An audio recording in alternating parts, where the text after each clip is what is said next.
half of Fox News viewers believe that climate change is not caused by humans. The campaign against global warming seems to have gone bust. It started as an effort to protect the environment. It is not that anymore. A 2014 study found that 72% of references to climate change on Fox News in 2013 were misleading.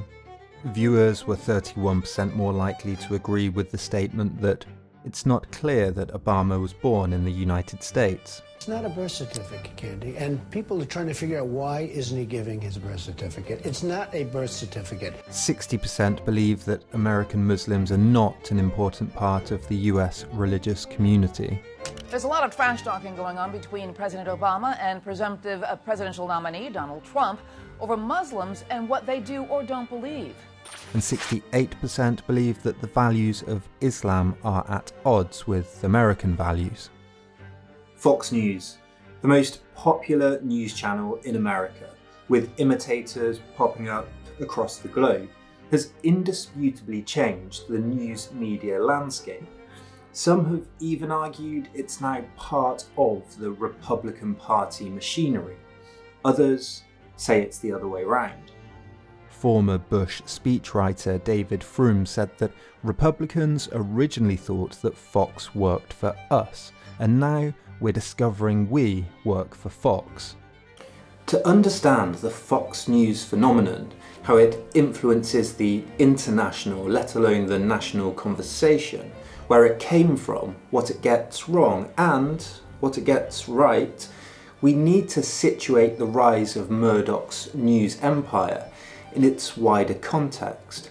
The rise of television as a medium, what that meant for how information is presented to us, and how that changed how we approach politics. Because Fox News is not just about Fox News, it's about how we've all changed, how, in Marshall McLuhan's tired but timeless words, the medium that we communicate in, whether book, newspaper, radio, television, or the internet, is the message. Television created new ways to shape how the world is presented. So we'll see how many who are critical of Fox need to acknowledge that they do get a lot right, and that we can situate Fox in a larger historical arc, one that reaches right back to the Enlightenment, to Romanticism, through to today, to this idea that for good or for bad, Fox might be the best example we have of a postmodern news channel.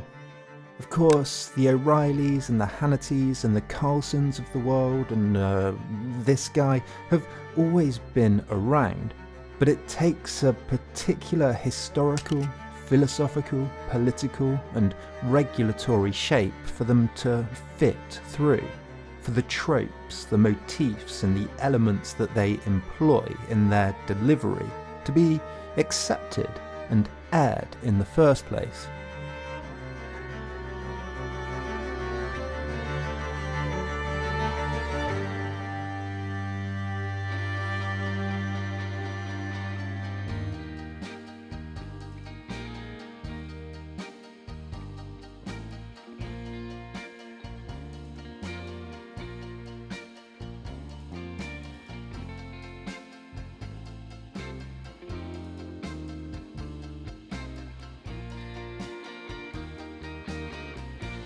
Seeing as our sight, our eyes, are the most important and the most sensitive of our senses, it's no wonder that there would be something inherently attractive to us about television. Invented in 1927, by 1946 there were around 2,000 sets in the US. By 1952, just 6 years later, there were 15.3 million. Television, like radio before it, was heavily regulated from the beginning. With limited space on the airwaves for stations, the Federal Communications Commission, the FCC, granted licenses, insisted a variety of political viewpoints were represented, and mandated that stations had to provide at least some programme that was in the, quote, public interest: news, education, and documentary. News, at first, was simple.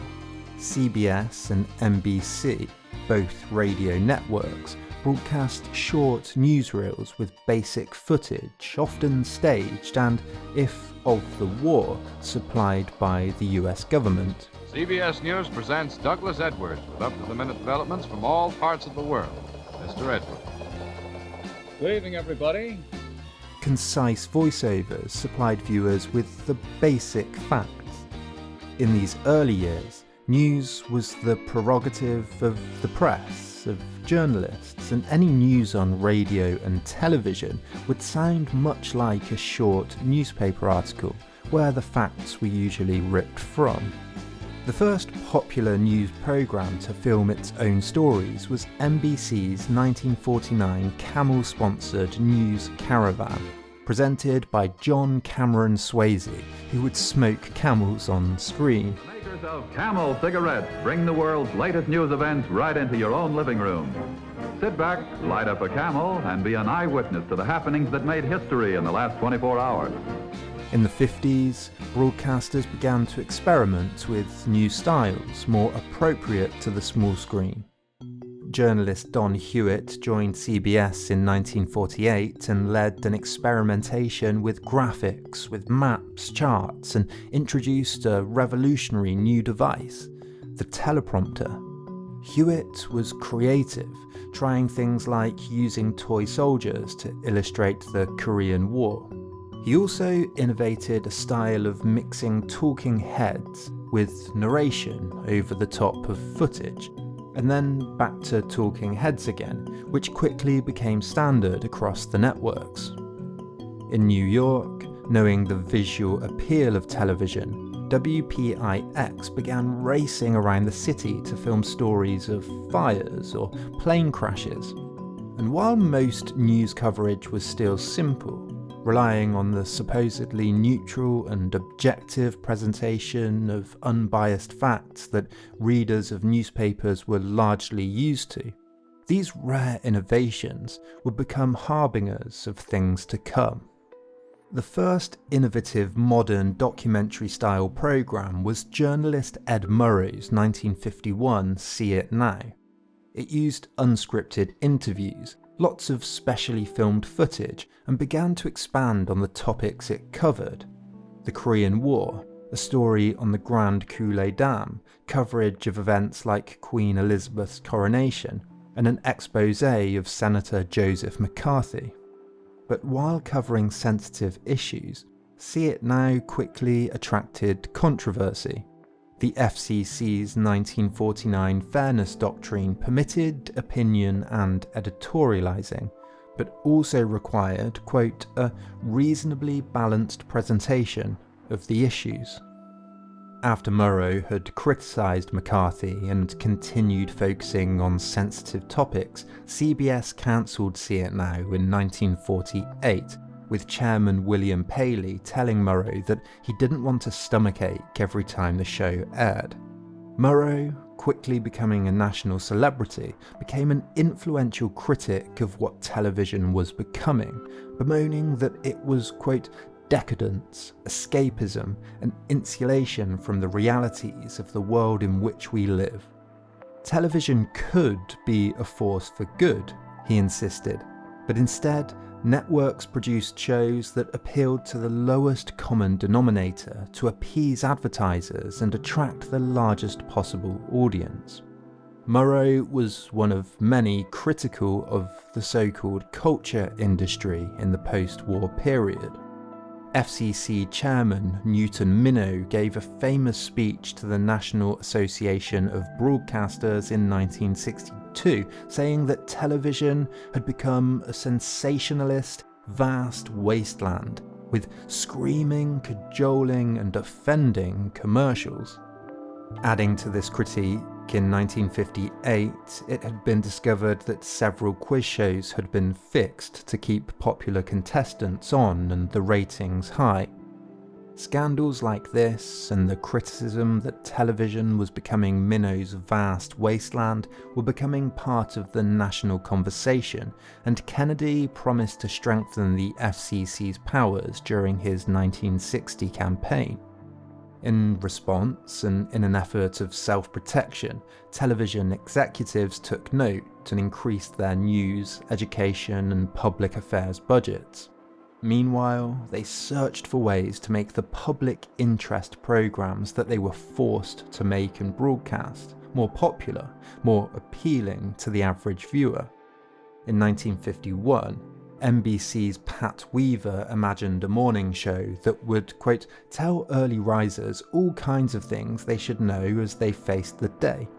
It should feel like a magazine, should cover a variety of popular human topics, feature different guests, and importantly cover the women's domain, fashion, children, domestic issues, and be presented by women. Today launched in 1952 to bad reviews, but quickly became the most profitable show on TV. Other networks soon followed suit.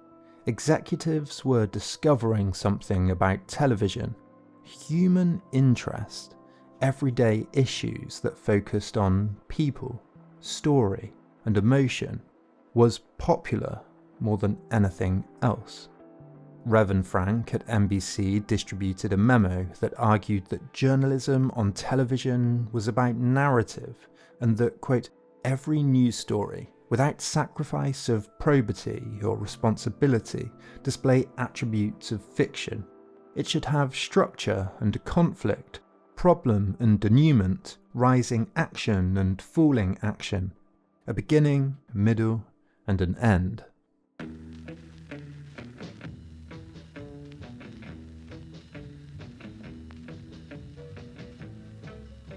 Fox News, when it was launched on October the 7th, 1996, was the brainchild of one man, Roger Ailes.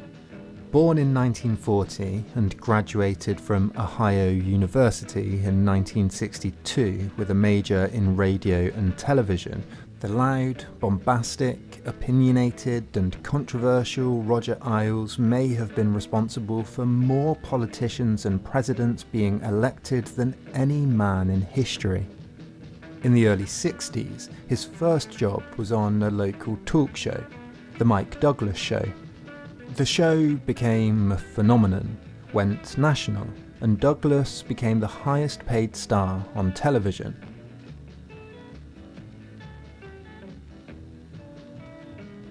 The Mike Douglas Show was where Ailes began honing his craft, learning that television was about drama, spontaneity, and appearances.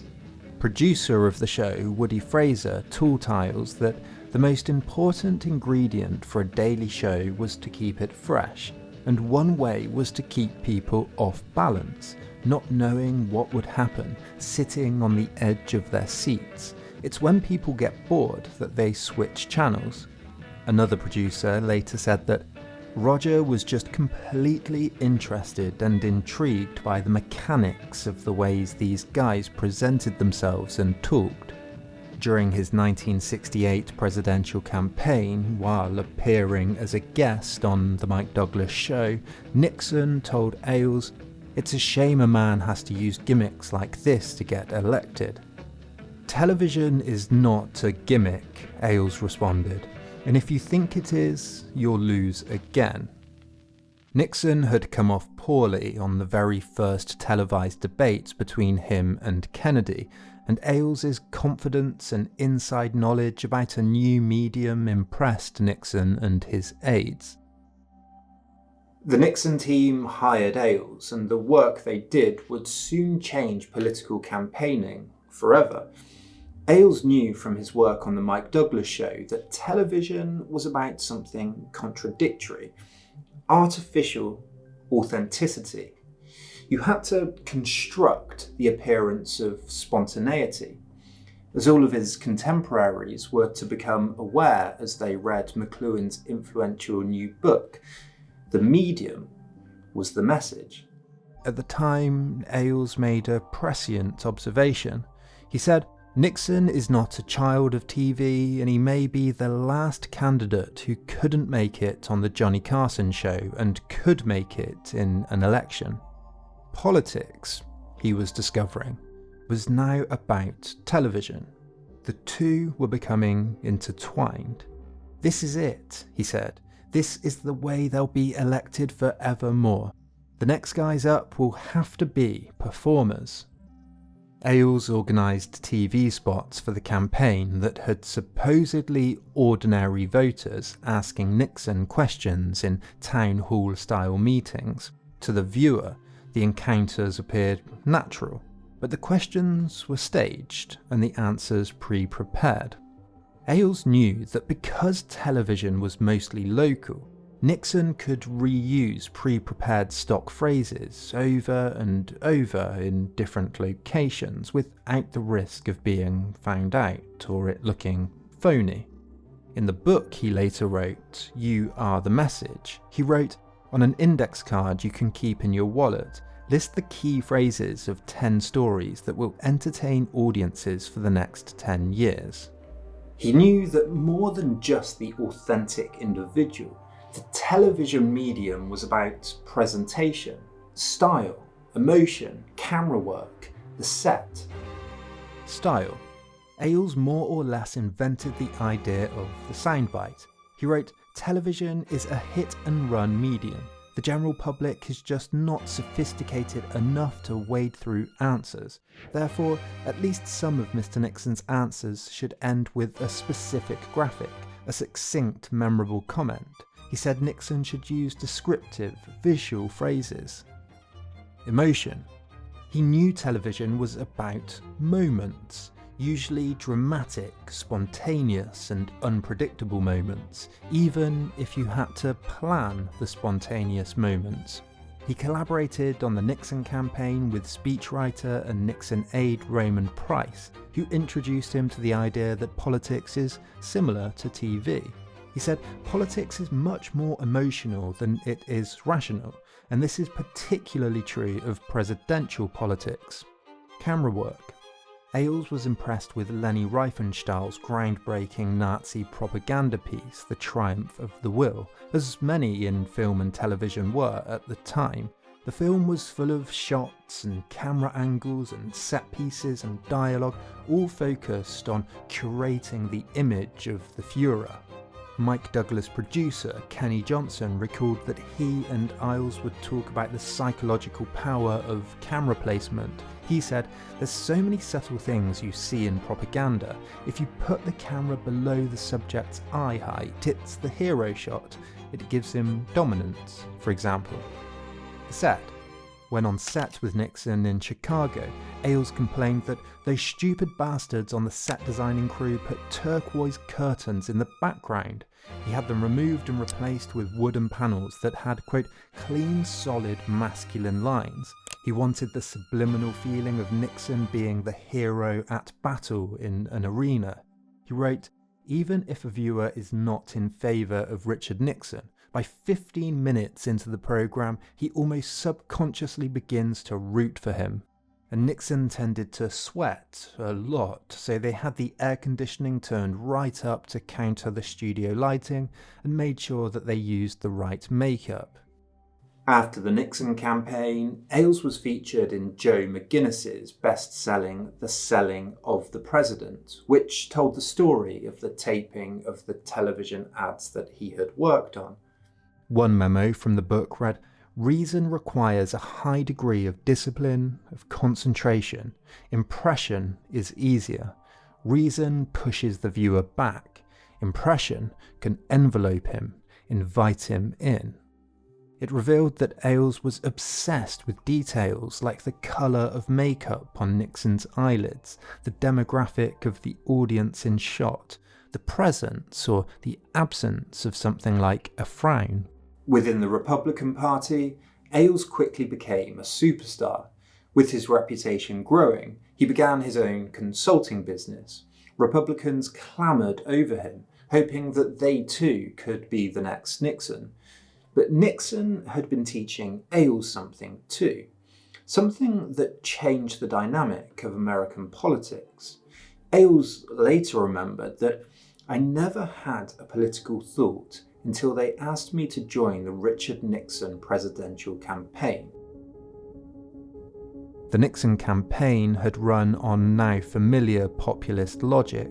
It was that there were a group of liberal establishment politicians, media moguls, businessmen, executive producers, journalists and anchormen, a cabal of elitist snobs that was out of touch, unaligned with the views of the silent majority of honest, hard-working, decent Americans. The elites were politically correct Eastern Coast liberals who liked to tell the dim-witted how to live, what to do, and what to think.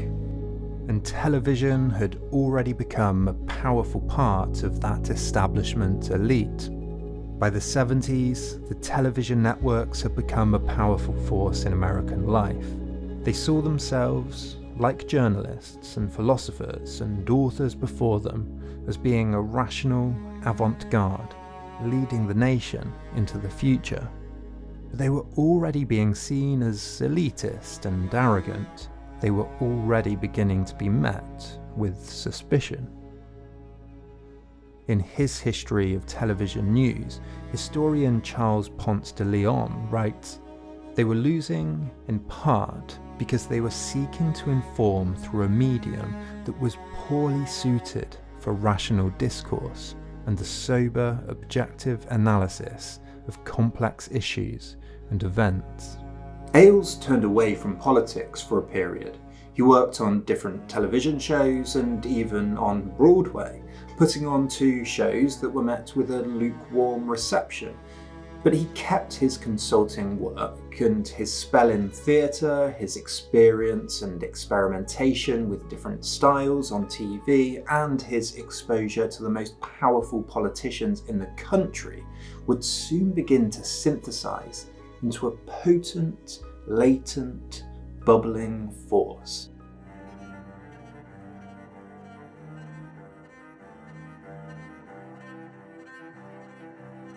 In 1974, beer business mogul Joseph Coors approached Ailes with a proposition, a conservative news network, TVN. Coors' dream was the first attempt at what Fox would later become. Like Nixon, he believed that the left dominated the media and the wider political establishment. He said, "All 3 networks slant the news with innuendos, accents, the sneers they make." He later said that, "We got into it because of our strong belief that the network news is slanted to the liberal left side of the spectrum and does not give an objective view to the American public." Former Nixon aide Bruce Hershenson wrote a memo to TVN staff explaining how television could be used to promote conservative viewpoints. It became a model for later imitators.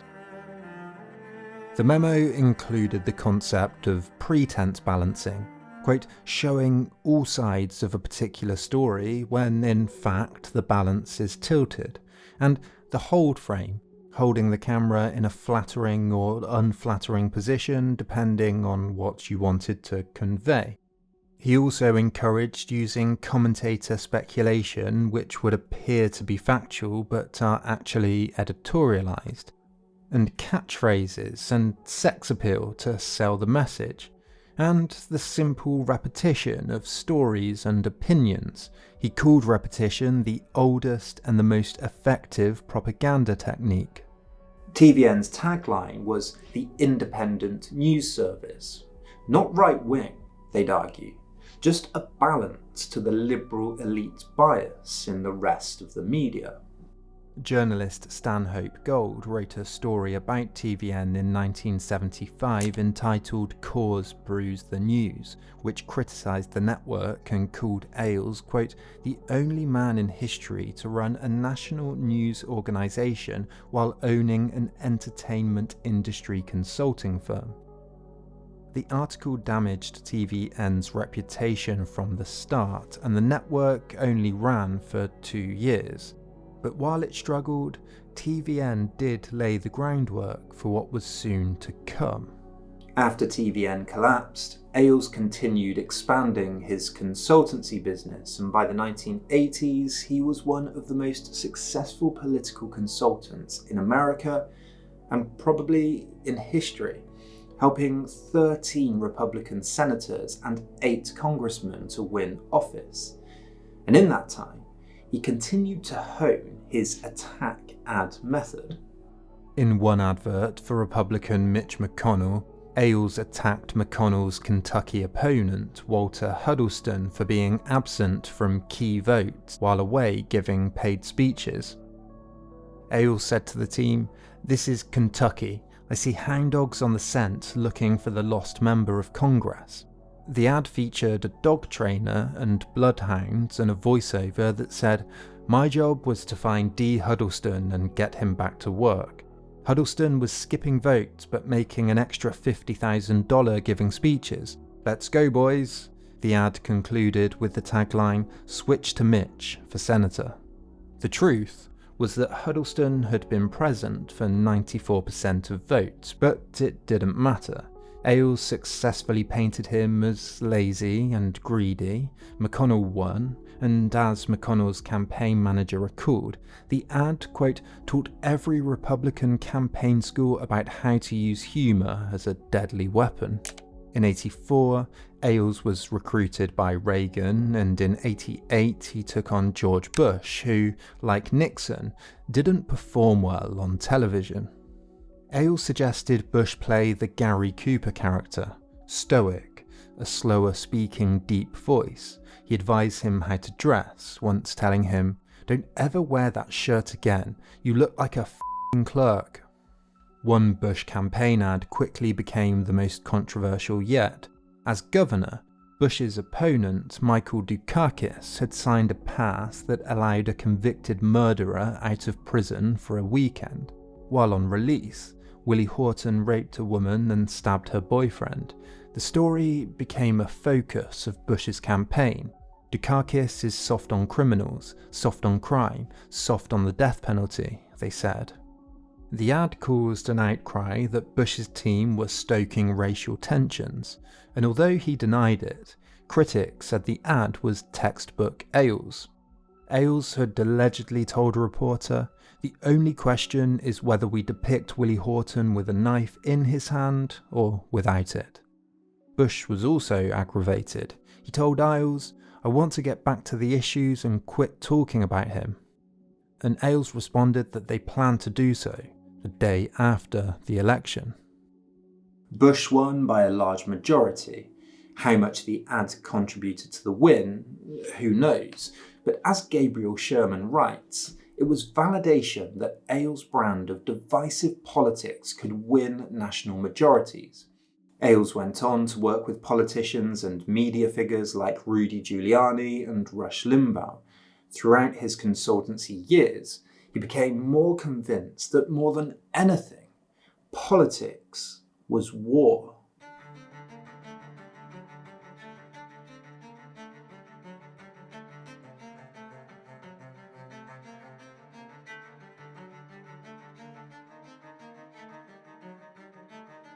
Analog television limited the number of channels that could be broadcast in any area. This limitation of the technology that was inherent in the medium had made the FCC's regulation tolerable even to those usually opposed to government interference, especially on matters of free speech. There were 2 pillars of the FCC regulation. The 1934 mandate that some of the programmes networks aired had to be in the, quote, public interest, and the fairness doctrine that broadcasters had to give time to opposing political viewpoints. However, in the 70s, cable and satellite began to make the limitations of analog obsolete. The range of channels available began to increase. In 1981, Ronald Reagan repealed the FCC's public interest requirement and abolished the fairness doctrine. A new breed of media quickly developed, talk radio. Shows like Rush Limbaugh's, broadcasting partisan politics, opinionated, unapologetic, and revolutionary. As the cable years developed, more and more varied channels started popping up. Niche channels like Nickelodeon for kids and ESPN for sports launched in 1979, and the following year media mogul Ted Turner started CNN, the first channel to broadcast news 24/7.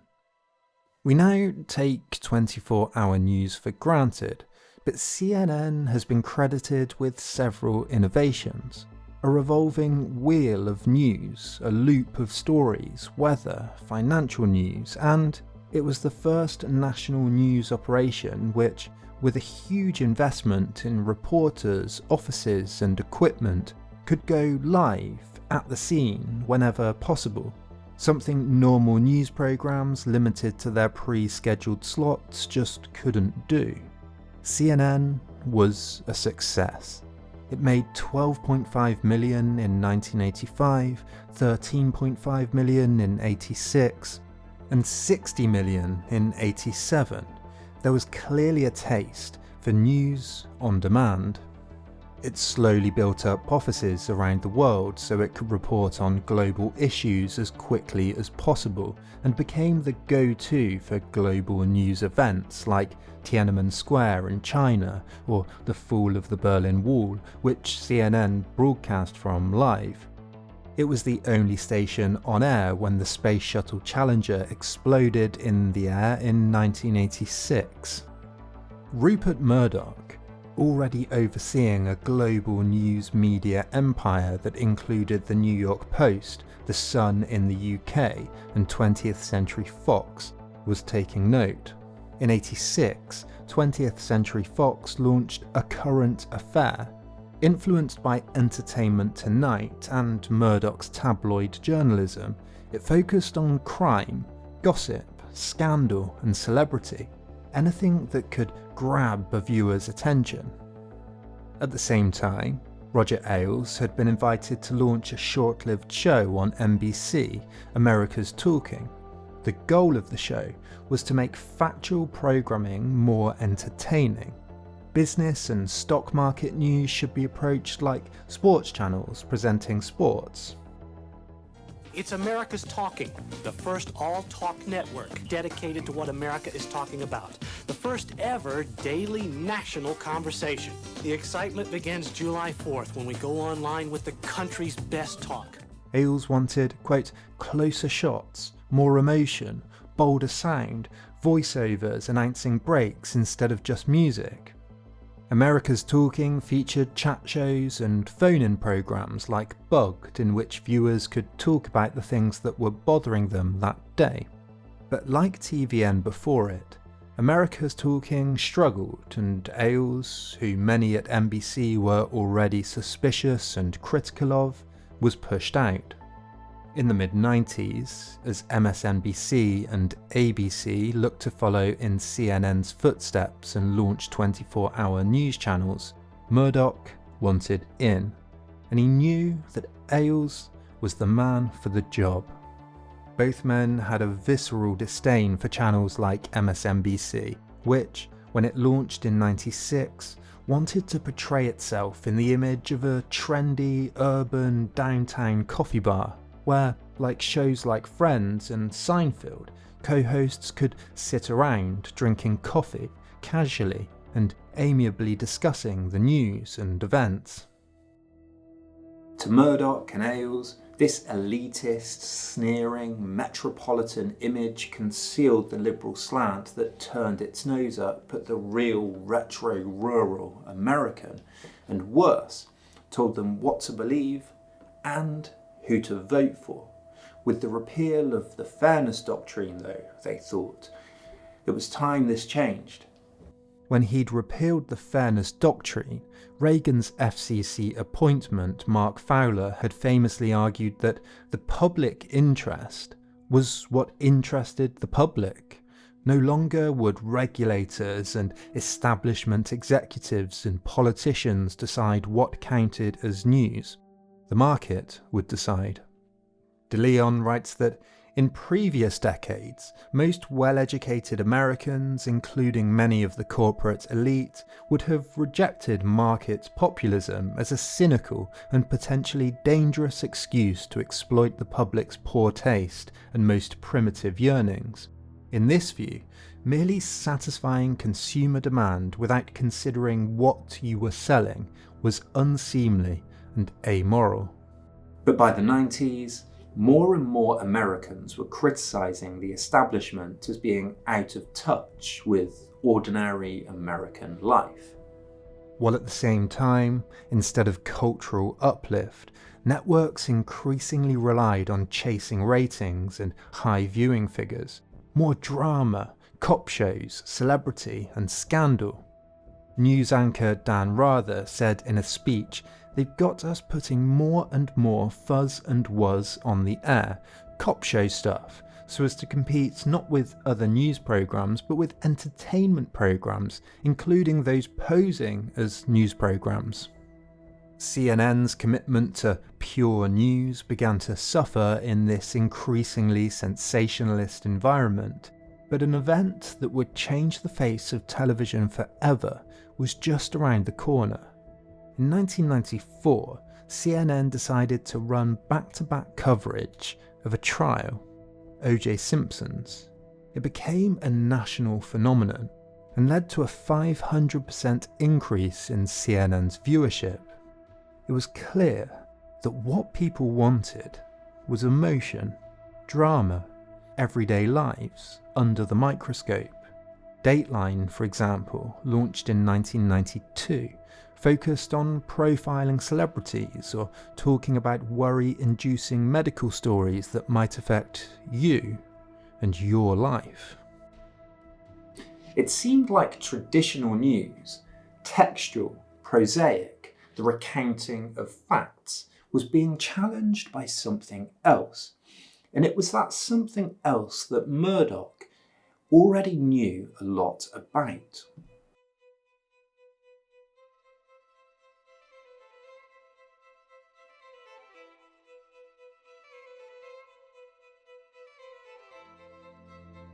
Rupert Murdoch, 65 years old, was already overseeing a global media empire with revenues of $9 billion. He had owned over 24 newspapers, 100 magazines, a book publishing company, 20th Century Fox Film Studios, Sky TV in the UK, Vox in Germany, the New York Post, and he aimed to launch Fox News in 1996. By this point, Ailes had worked for and engineered the elections of several presidents and numerous politicians, ran a succession of programmes and stations, news and entertainment, and had put on shows on Broadway. He loved show business. Murdoch knew that Ailes was the man for the job. Internal memos revealed that Fox should counter CNN's stale format that was, quote, breaking news driven, processed event coverage, big story dependent, reactive and slow and predictable. Fox instead should emphasise personality and programming, produced information, appointment TV, news plus human interaction. It should be convenient and interesting and have attitude. Murdoch would spend $400 million launching the channel and didn't expect it to be profitable until 2001. It aired on the 7th of October 1996 and featured Bill O'Reilly's The O'Reilly Factor at 5 p.m. and Sean Hannity's Hannity and Combs at 9 p.m. From day one, the focus was on how the network felt, the makeup and sets, hiring people from the entertainment world rather than news. Executive Chet Collier said, quote, "Viewers don't want to be informed, they want to feel informed." And at news conferences, Ailes made an extraordinary claim that Fox would be fair and balanced. That was his words, fair and balanced, because the liberal networks used, quote, hot words or code words to present the news with a liberal slant. Instead, Fox News's approach would be neutral. Its slogan was "We report, you decide." The premiere of the channel had none of the explosive hysterics we've come to expect from Fox, but O'Reilly would quickly begin to hone the ingredients that would bring viewers back again and again. David Brock notes how from the start, the O'Reilly factor was revolutionary. He writes, opinion programming was still dominated by the crossfire format, the left and the right debating each other.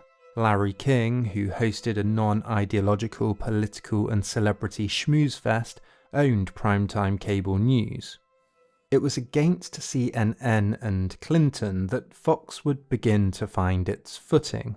Ailes called CNN the Clinton News Network, and through Clinton's years in office, Fox covered Whitewater, a property development scandal that the Clintons were embroiled in, and the Monica Lewinsky Scandal through the framing that the establishment elites, including CNN, ABC, and MSNBC, were complacent liberals covering for a corrupt and sleazy president. What was new was that Fox managed to weave this into a recurring narrative, an ongoing storyline that viewers could return to night after night. During the Lewinsky story, CNN and MSNBC grew by 40 and 53% respectively. Fox grew by 400%. The O'Reilly factor quickly became Fox News' first success. In a media landscape in which news usually just came and went, O'Reilly returned to single narratives that functioned much like a soap, an ongoing drama, a storyline that viewers had an emotional stake in. Rather than present the facts, O'Reilly editorialised, voiced his opinion, rallied against the elites. The first storyline was simple. Bill Clinton was a liar. From his tabloid empire, Murdoch knew, more than anyone, that sex and scandal sells more than anything. Fox made sure that the Lewinsky story was entertaining. It featured polls like, which of the following do you think better describes Monica Lewinsky? An average girl who was taken advantage of, or a young tramp who went looking for adventure and thrills? What is President Clinton more thankful for this Thanksgiving, still having a wife or still having a job? Passionate argument was valued in presenters above all else. The vote recount in the Bush-Gore election in 2000 also had the ingredients for a partisan nightly drama that viewers could return to.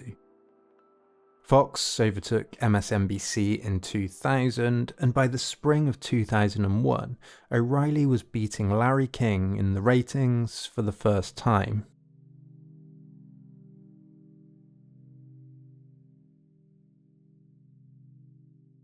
In his influential book, Thinking, Fast and Slow, Daniel Kahneman argues that we have two ways of thinking, fast and slow. System 1 and System 2. System 1 is emotional, quick. It relies on instinct. It grabs attention. It fights or flights. It acts on autopilot and it speeds us up. It cements habits in place to work automatically. The other, System 2, is slower, more thoughtful, more deliberative. It thinks through problems. It's more cautious and rational and reflective. Both are necessary for human survival. Fox News is System 1 news.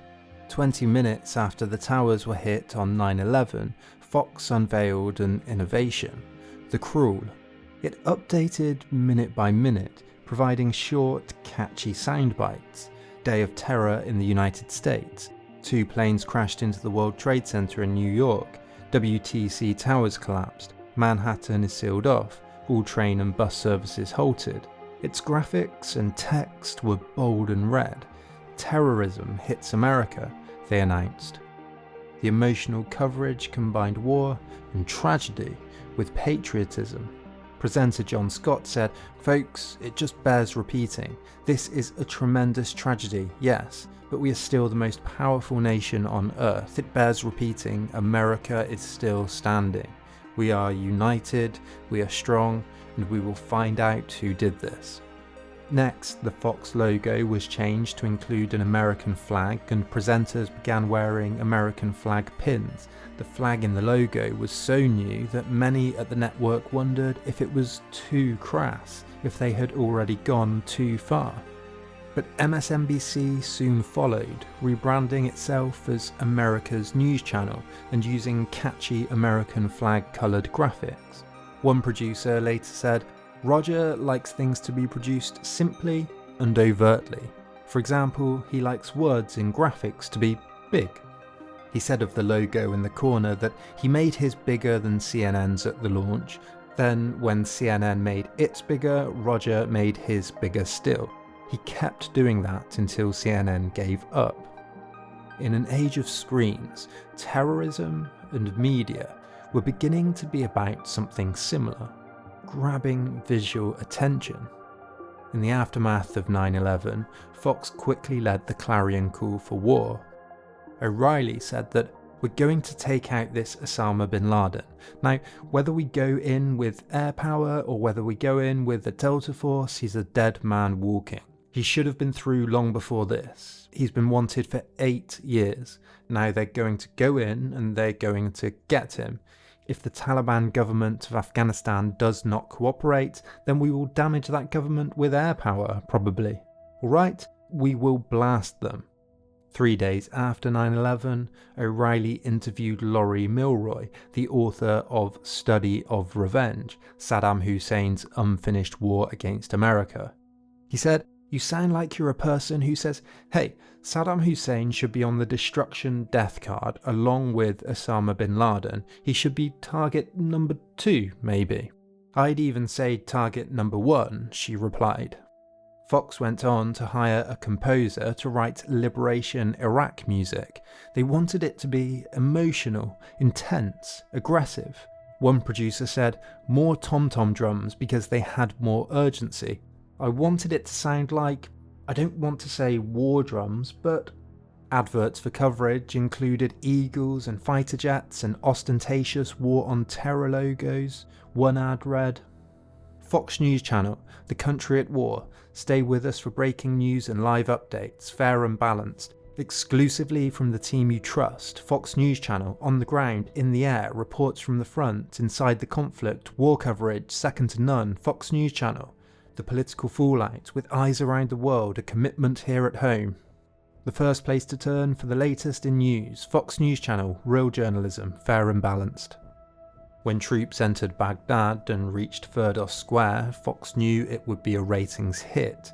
One producer recalled, "What better picture than having our fucking flag in Firdos Square? It was the capper on 9/11. The towers went down but the flag went up on that statue. It was like, f*** you, Saddam." A reporter said on air, "There we go. Saddam Hussein is now under the Star-Spangled Banner. That's all you're gonna see from now on." Anyone that criticised the war was un-American.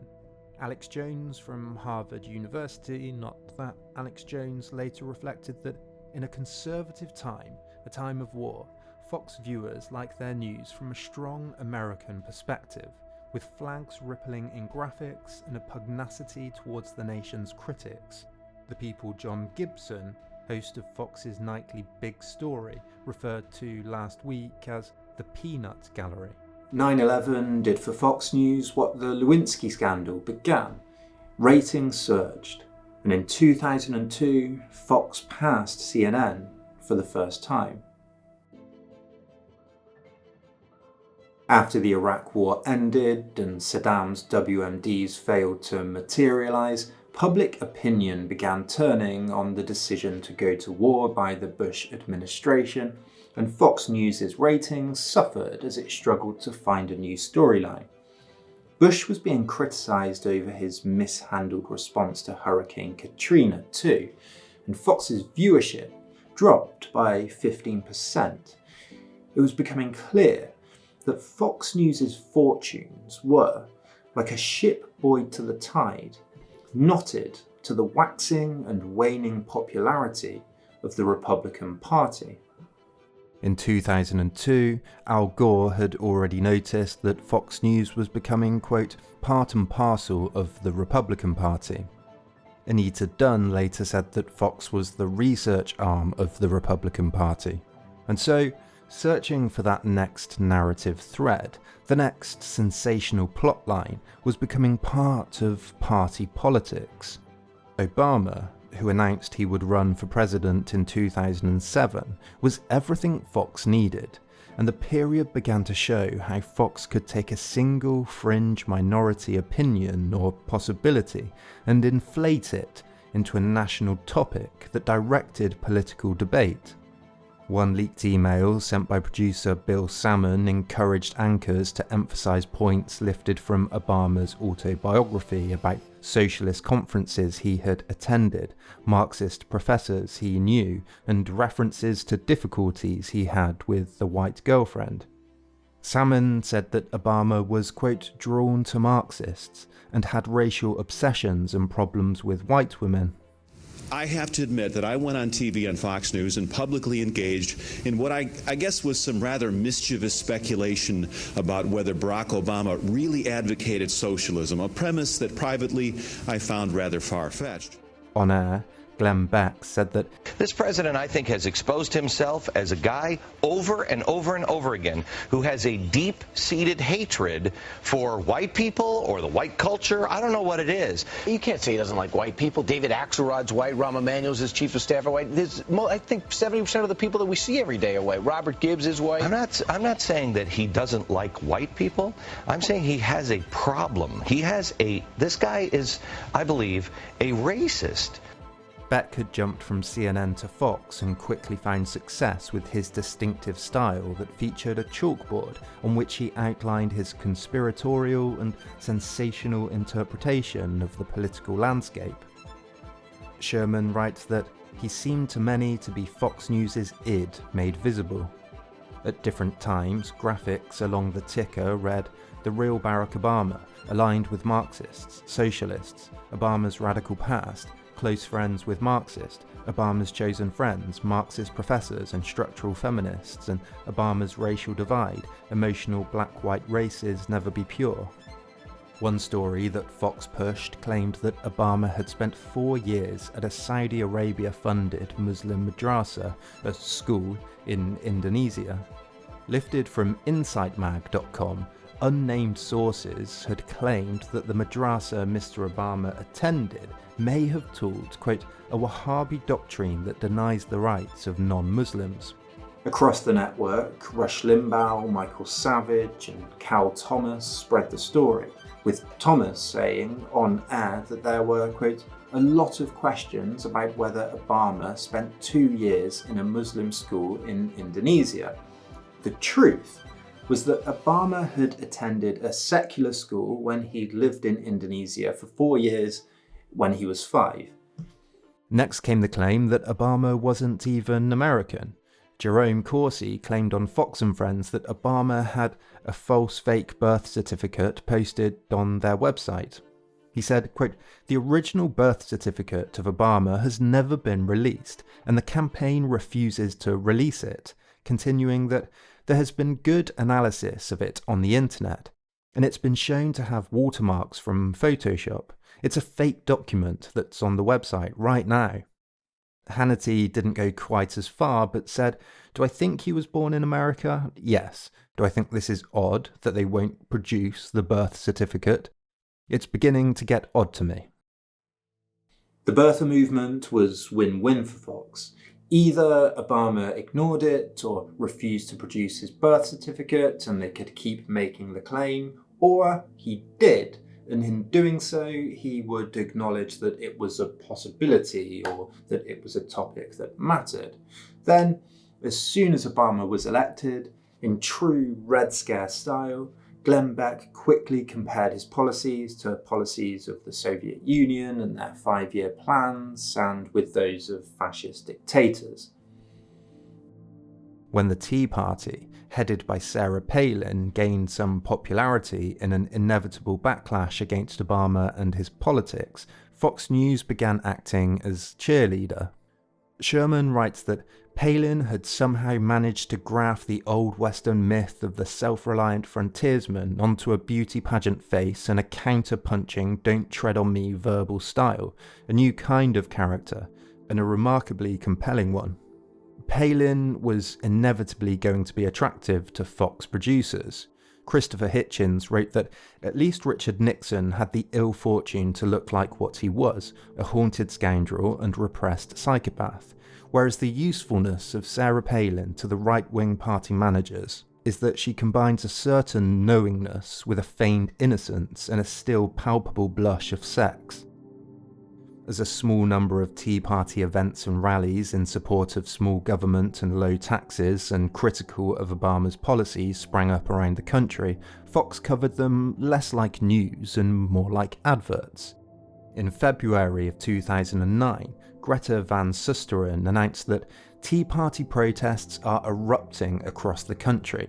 Angry taxpayers, or at least some of them, are taking to the streets in the spirit of the Boston Tea Party. Fox began to broadcast live from events, but they also quickly began participating, with Fox News stars like Beck and Hannity giving talks. The Sacramento Tea Party's Facebook page announced, "We've just received notice that Fox News will be broadcasting the Your World with Neil Cavuto show live from the Sacramento Tea Party."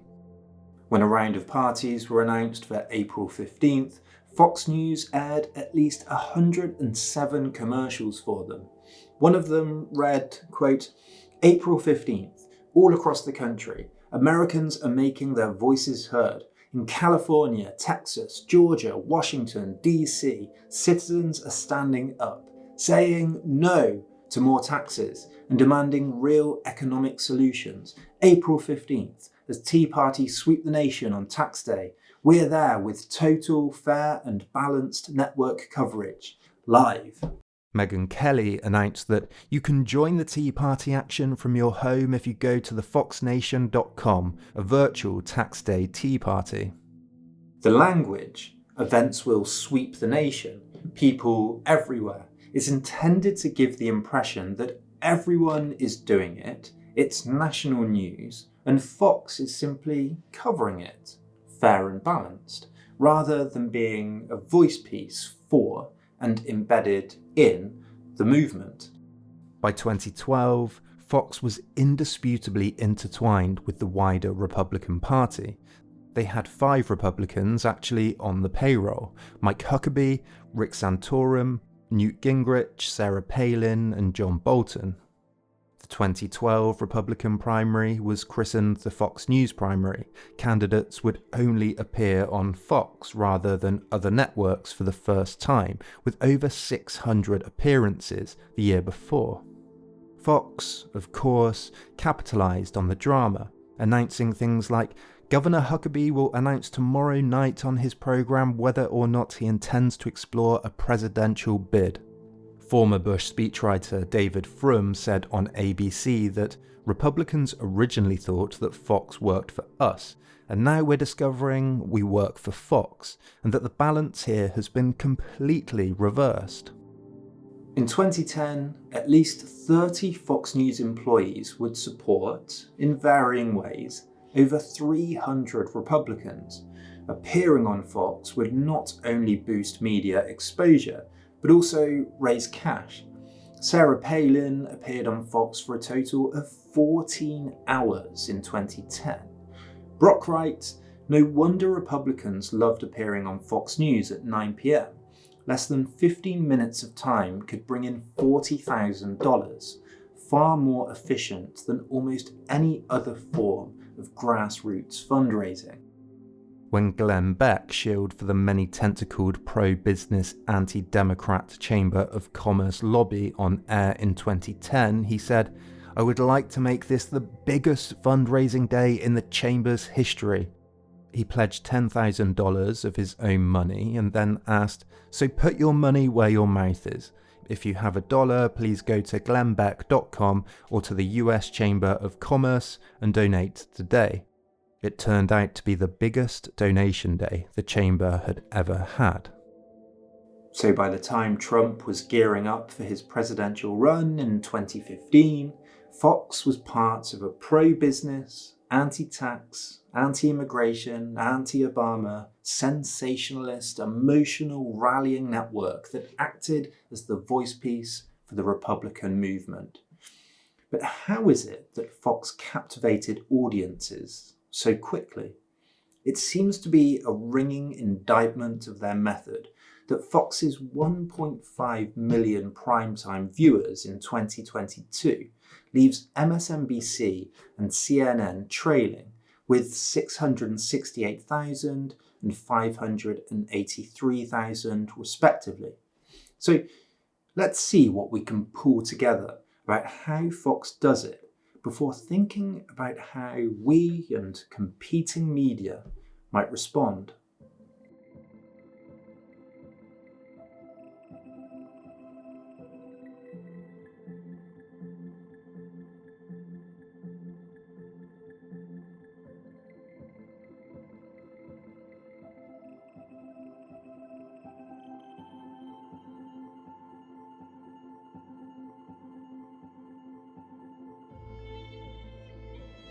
The postmodern thinker Jacques Derrida was famous for criticising the history of Western philosophers for being what he called logocentric. Logos is from the Greek word for reason, and he means that philosophers have long presumed that they're building a kind of objective pile of knowledge that gets to some essential truth, an indisputable ideal that one could understand neutrally. Thomas Nagel had called it the presumption of the view from nowhere. Derrida argues that this view is impossible. We are embedded in the world, with a subjective language, each with our different human perspectives. I think more than anything, Fox is successful because it understands this, that for good or bad, news is about more than facts.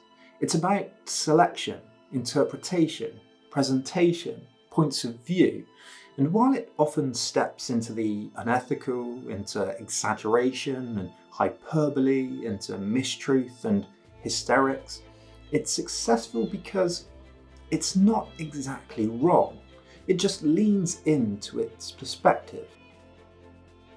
In fact, as De Leon points out, local television stations in America were doing this long before Fox.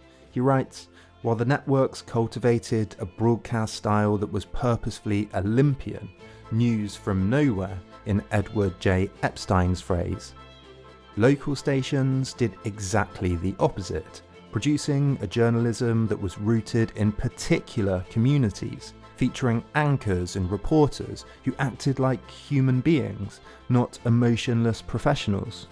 So yes, the news isn't just this rationalistic presentation of facts and information. We cannot escape having a perspective on the world, and people should of course be able to express this perspective. So before we get to how Fox's anti-rationalistic postmodern style is used and misused, let's take a quick look at how we can understand Fox's formula and toolkit. I think we can loosely categorise Fox's formula into three parts: presentation, narrative, and emotion.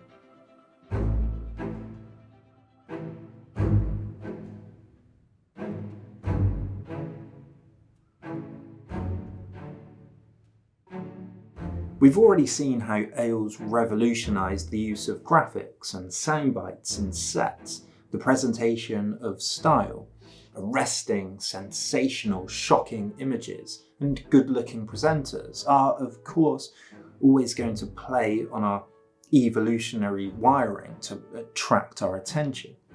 But the use of charts, graphs, and things like maps, visual cues, are now an uncontroversial part of the media landscape, of course.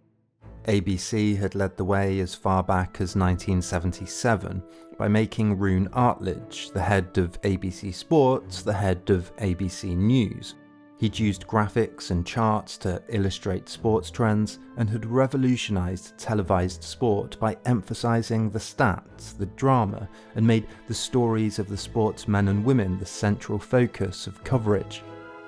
One study on the use of graphics in news concluded that data suggest graphics help younger and older viewers store and retrieve information presented in television news stories. So presentation to attract attention is, of course, inevitable, but Fox uses this to maximum effect. One graphic, for example, included Obama and Hillary Clinton with Castro surrounded by a love heart and read Castro's Dream Team, once Clinton and Obama in 2008.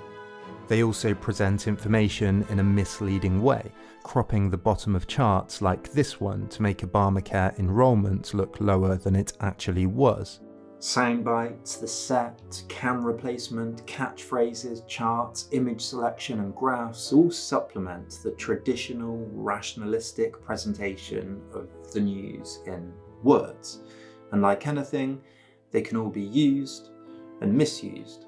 Tobin Smith, who worked at Fox and went on to write a book about his time there called Foxocracy, writes that Fox News has season-long narratives that require the good guy hero protagonists, the babyfaces, to always win, and the bad guy antagonists, the heels, to lose. We've seen how, instead of presenting news, Fox constructs narratives that, like television drama seasons, keep viewers coming back for more and more. There always have been national and international stories, of course, but Fox also embeds itself into them, into the story, turning it into a good versus evil drama that it's fighting for itself. Narratives that follow the Lewinsky Scandal, Obama's birth certificate, supposed Marxism, Trump's swamp, and so on, all follow a similar formula that Ailes learned from Nixon. First, establishment liberals control the country, the media, even the world. Second, they're all hypocrites, sanctimonious, greedy, wrong, dangerous, and so on. 3, they're actually in the minority, though, for you are the silent majority, the honest average good guy, but you're also the little guy, the powerless guy. 5, we at Fox stand up for you. The narratives usually revolve around the traditional American way of life being under attack. That way of life, the ideal Fox News identity, is often Protestant, or at least Christian, church-going, married with kids, hard-working, patriotic, flag-bearing, rural, anti-globalist, working class, avoids drugs, straight, white, constitution-loving, and doesn't like things like immigration, socialism, big government, and so on. Fox News defends this against the misguided elites, and Ailes knew that more than anything, people wanted to watch their heroes win. He sent a memo each day with the emotional target for the day in it. Hosts were to spread and amplify that message. One Fox News employee said that they were in search of these points of friction, real or imagined, and most of them were imagined or fabricated. You always have to seem to be under siege. You always have to seem like your values are under attack. And importantly, it's not the most pressing issue or the most notable global event that's necessarily woven into the narrative. It's the story that, however small, aligns with the ideology. They often take a tiny story, usually from a right-wing blog or an obscure source, and twist it and turn it into an existential threat and a story of national or international importance. If the story is then picked apart by other networks or a newspaper, they simply quietly stop covering it and move on. Stories might have a grain of truth or be possible, But the narrative is presented with omissions and exaggerations designed to misconceive the audience into thinking that the threat is more of a threat than it is. Migrant caravans heading towards the border wall, trans activists grooming children. COVID regulations are a conspiracy to give the elite more power. That's the answer, is more lockdowns, more fear, and therefore he doesn't have to do his job of fixing the supply chain because we'll just keep this whole thing going. It's always a new variant. And you'll count on a variant about every October, every 2 years. The idea that you can take a minor tiny story or a minor tiny possibility and turn it into a direct attack on the demographic you're talking to is not new. Moral panics in the press have been around forever. The phenomenon, though, began to be studied more seriously in the 60s, when researchers here in the UK noted how a very small fringe story about teenage gang crime had been spun into a national panic. The tabloids found that moral panics, guess what, sold more newspapers. And who led the tabloid press in the UK? Rupert Murdoch. Emotion. Ailes once said at a campaign managers forum back in 1988, let's face it, there are three things that the media are interested in: pictures, mistakes, and attacks. That's the one sure way of getting coverage. You try to avoid as many mistakes as you can, you try to give them as many pictures as you can, and if you need the coverage, you attack, and you will get coverage. It's my orchestra pit theory of politics. If you have two guys on stage and one guy says, I have the solution to the Middle East problem, and the other guy falls in the orchestra pit, who do you think is going to be on the evening news? As humans, we rely on emotion, facial expressions, gestures, tonality, the drama in spontaneity and surprise and argument. These are at the centre of human life. When it supplemented newspapers as the primary way we get our news, it was no surprise then that this new direct visual medium would change how the news was delivered. Smith says one executive told him, "Here's what I give my producers when I hire them so they can write compelling teasers and emotionally powerful openings. I call this process emotional target practice, to aim your tease and sermon to where the emotional and cultural orthodoxies were and compare and contrast to how different and scary liberals and liberal orthodoxy are today." Executives focused on orchestrated moments. They told presenters to, quote, make it a moment, keep drawing out and focusing on the drama, outrage, argue, shock, attack, find the wedge issue. The moment is made more powerful still with something like maximum sarcasm. Dan Rather at CBS told Esquire that moments are when a viewer feels it, smells it, and knows it. Smith recalls that at Fox, moments were best when the viewer's culture was under threat, apparently disrespected. You calling our viewers stupid? The Bible disparaged, say. He described it as existential white tribal fear and visceral resentment. Bringing presentation, narrative, and emotion together, Smith said that the Fox formula works something like this. First, the Fox News alert flashes up, signalling a threat. Fight or flight excitement kicks in, aided by visual resonant images, graphics, and sounds. Then the host scares the viewer into thinking they're under attack. The viewer then becomes tribal, defensive, the tension is heightened. Then the enemy, in an interview or just a clip, fights, so-called, the host. Then the host steps in as the hero. The enemy is stupid, selfish, out of touch. Everything is crafted in a way to ensure the safety and satisfaction of a victory at the end. Before seeing what we can learn from all of this, it's worth pointing out that while Fox News makes the product, people still have to choose to watch. And if people are attracted to Fox, the question becomes, Is Fox part of a wider phenomenon? Trump may have been the Fox News president, but he was a reality TV star and a billionaire first. After all, it wasn't just Fox that put him in the Oval Office. And to consistently claim that the elites have consciously rigged the system against you, that the country is under threat consistently, there has to be some kind of receptive audience. Smith points to loneliness and elderly estrangement as a factor, for example.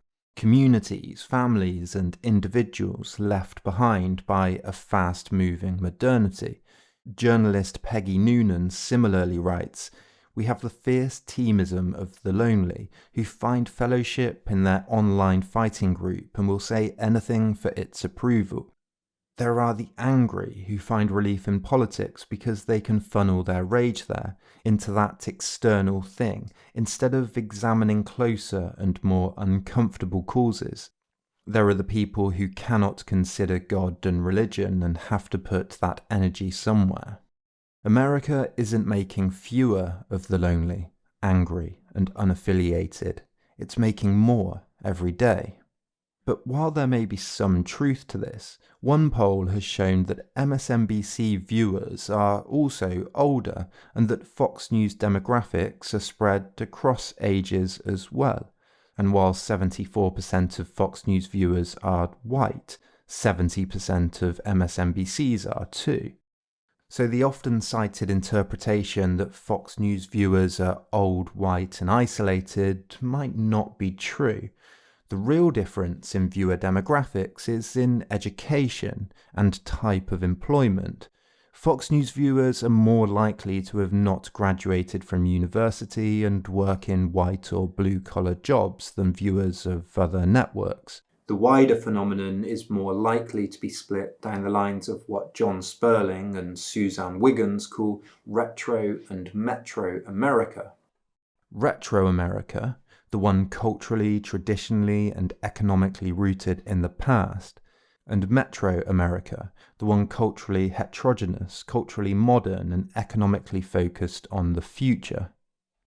Of course, when working class wages haven't improved much, if at all, in 50 plus years, when the rich elite get richer while the poor stay poorer, it's easy to sell viewers a narrative that blames the other, the immigrant, or a shadowy conspiracy of establishment figures out to make your life worse and their lives better.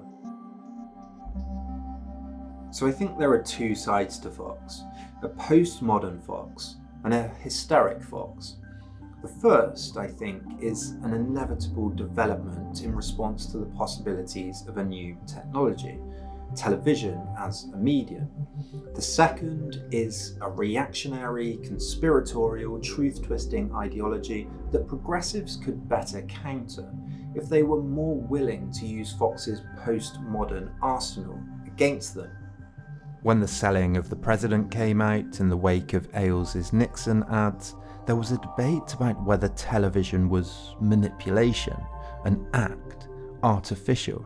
But the style of television that went on to include sound bites, graphics, manufactured spontaneity and drama.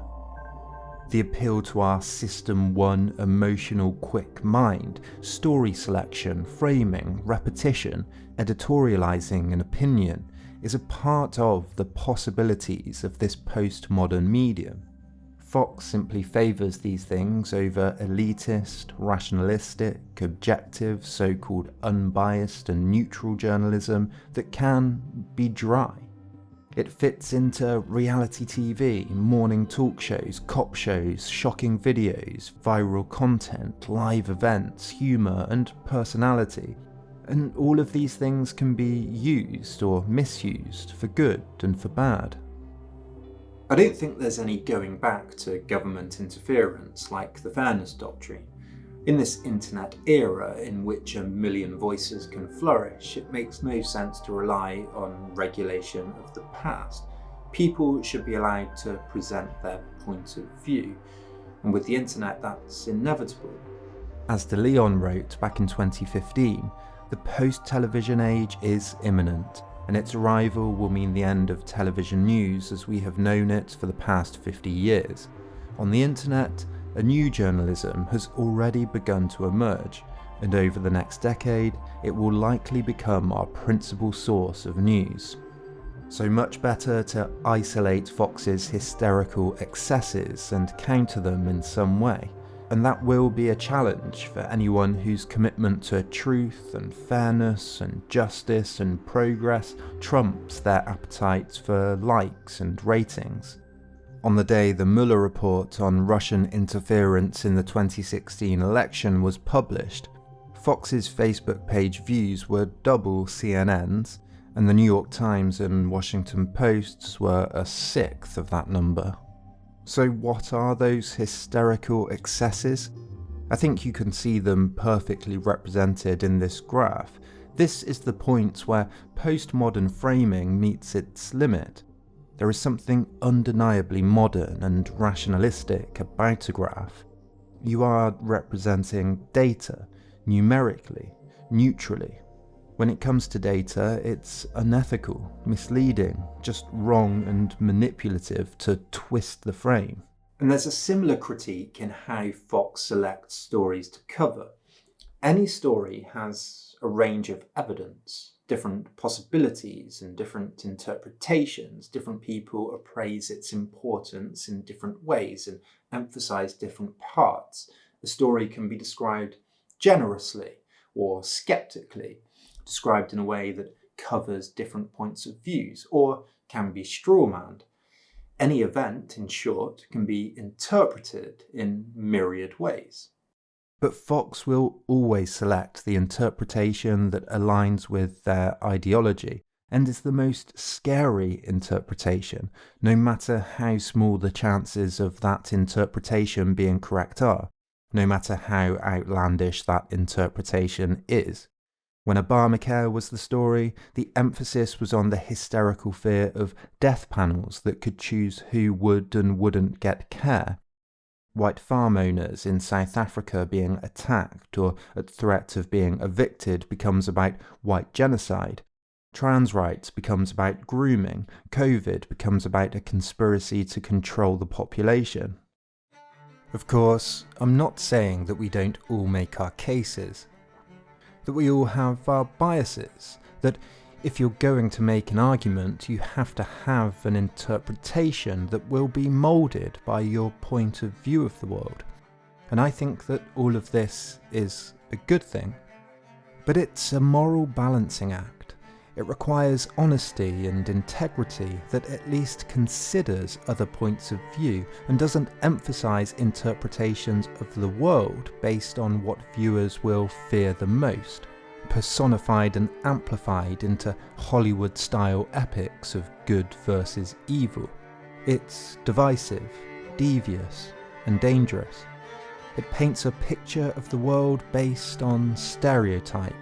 It's hammer horror news, biblical gossip, sensationalist shock-jocking.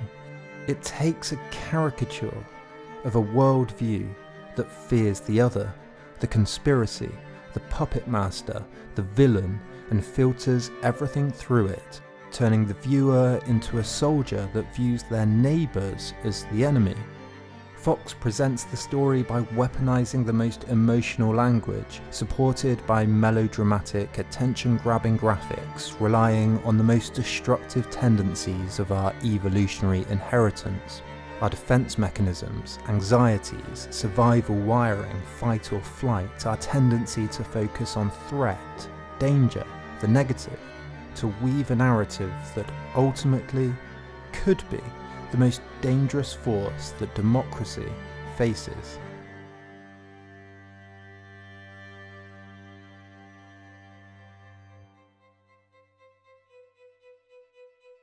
Thank you as always for watching, and a huge thanks of course, as always, to my Patreons, without which this just wouldn't be possible. So if you want to see scripts, if you want to chat in the Discord server, if you want your name in the credits, but most of all, if you just want to help support make this content, then click the link in the description below. If not, you can like, you can share, you can leave a comment, all those things that help the algorithm.